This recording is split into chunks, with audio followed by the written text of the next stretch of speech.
Well, I'm so excited to have, I'm going to call this a full circle God moment. I have somebody very special that God used in my life on the phone. And I'm so glad that we're going to have this conversation. You're going to be a part of it. On the phone, I have Amy Grant. How are you doing, Amy? Weeze, I'm doing great.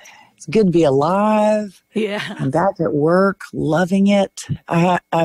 Everybody is so sensitized to music here in the final stretches of COVID. And oh my goodness, it just makes, some of the audience, we've had a lot of tickets turned back in, especially back in the summer. But even when the audiences are small, they are mighty and engaged. And we all feel it. Just this absolute depth of tenderness toward the gift of each other. Amy, I was talking about this full circle God moment. I don't know if you knew this because we didn't get a chance to talk about this, but in 1986, I was a teenager. I did not know that God was real. No clue. And I had made some really poor decisions in my life, as 17-year-olds tend to do. But I was at work one night just crying about some of those bad decisions. And I heard a song come on the radio. The song was called Love Will Find a Way. And I remember stopping and crying. Like, why am I crying? I know I've made these bad choices. Who is Amy Grant? What do these words mean? And next thing I know, somebody I know is taking me to see you in concert at the Unguarded tour. And Amy, I'll never forget. I walked in that room. Now I know it was God's presence. I'm like, what am I feeling? What are these kids doing, raising their hands in the air? And then you said something from the stage, and it was just one sentence, and it was something about, God created that sunset for me to see. And I remember thinking, what does she know that I don't know? She just talked about God like he's real. And I'm like, what is happening? And I think I bought everything at the merch table.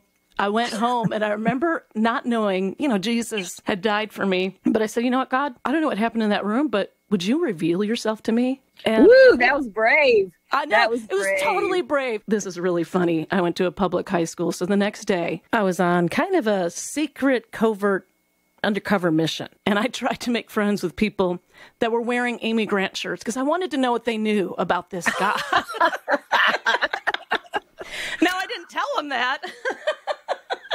Oh, that's wild. But I was at the Christian music store buying all your old records and everything I could. And now I get to work in radio. Wow. Knowing a song can change a life. Your song changed my life. That's incredible. It says a lot about you that you had your hands firmly on your own wheel. At 17, to steer yourself towards something that captivated you. Because we're all on a faith journey, whether we know it or not. And, I remember when I had made a lot of mistakes and my life was completely falling apart, and I was invited to play on a Billy Graham stage, and I got to see him privately. They had like all these curtained off rooms backstage. And I said, I don't want this to come as a surprise to you. I'm headed for a divorce. And I was never invited again to be on the stage because of the structure of how their rules went, Wow.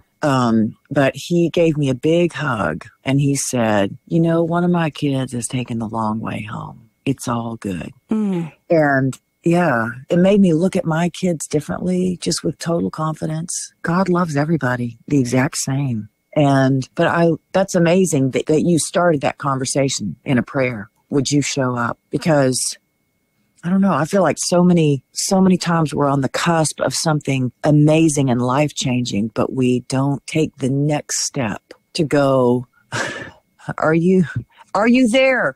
Are you here? Are you, whatever it is, wow. God or an opportunity or an adventure or anyway. It's so true. Wish I'd seen that 17-year-old you. She was kind of wild and crazy, but I still like to be a little fun. You know what I mean? Yes. And it's so interesting. I shared that story on Facebook. And you know what, Amy, I got these stories pouring in. I just wanted to share some snippets of it to encourage you about how much God has used your music to not only change my life. My best friend Carol said, "Where do you hide my heart?" Impacted my life, changed my faith. Our on-air coach, Lisa, she said, Jehovah. That changed my life, Weeze, that impacted me. And I heard from Amy, another Amy. She said her songs have always encouraged me and still do my whole life. Heather said, I was at the Unguarded tour, changed my life. And it just goes on. And here is a big one. Amy, my friend Nancy, her daughter is a missionary over in China. And she heard I was going to be interviewing you. And she said, tell Amy the underground church is singing her song. So Amy, you are part of a revival that is happening in China. Come on. Isn't that awesome?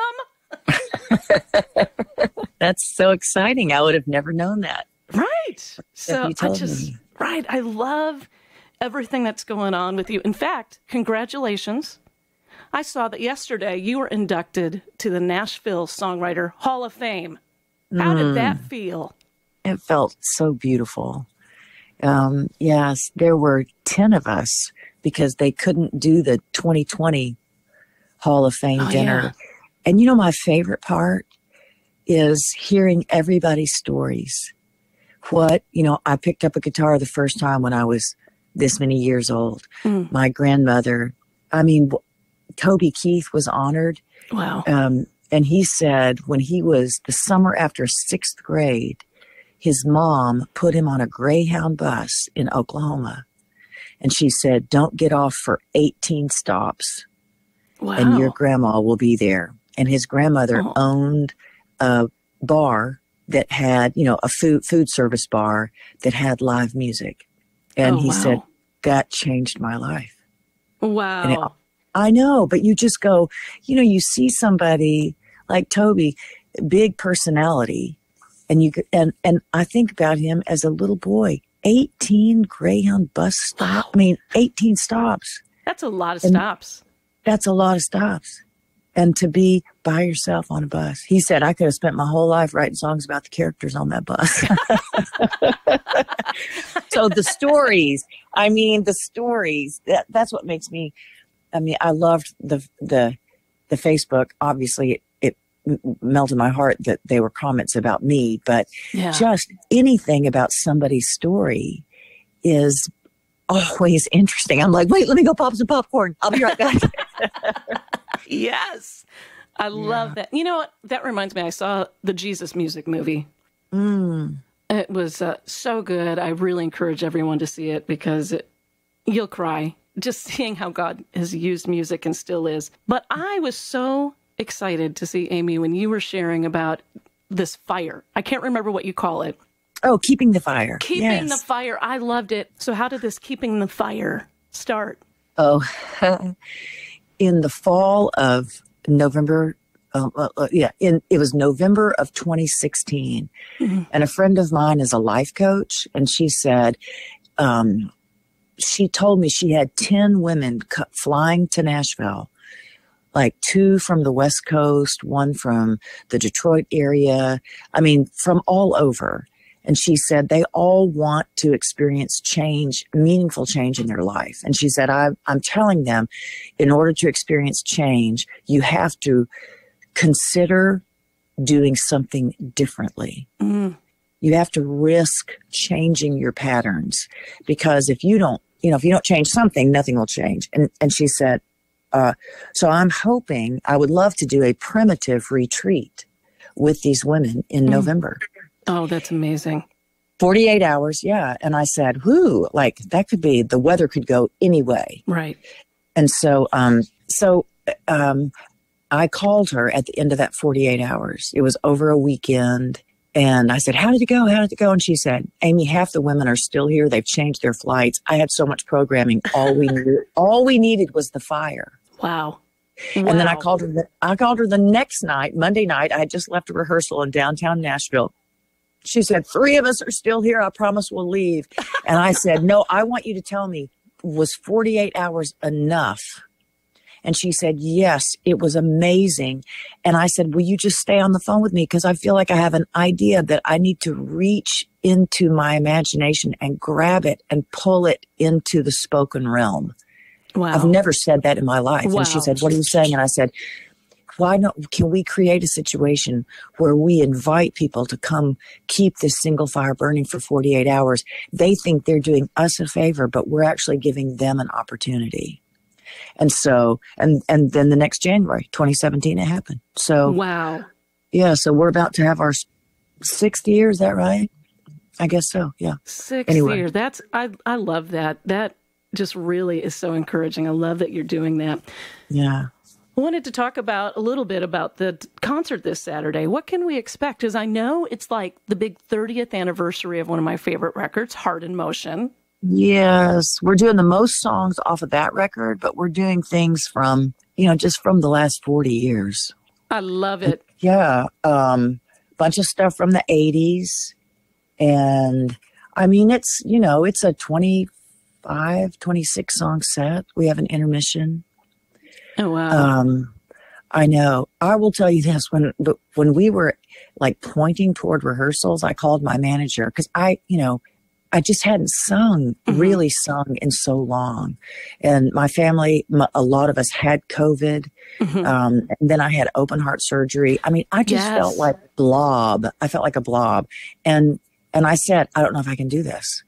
And then two things happened. I found a vocal coach that actually worked with me before singing. Like she said, and like all these kind of mental things to do.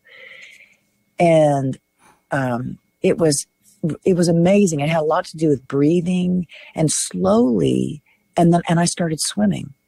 Wow. And I tried running and I just crippled myself. I couldn't do that. But, just to get your stamina back. Yeah. And I mean, by the time we finished rehearsals, it felt like a miracle to me that I could get because by the time sound check, and that's 30 songs a night. Wow. And I don't know if you've ever tried to sing a song.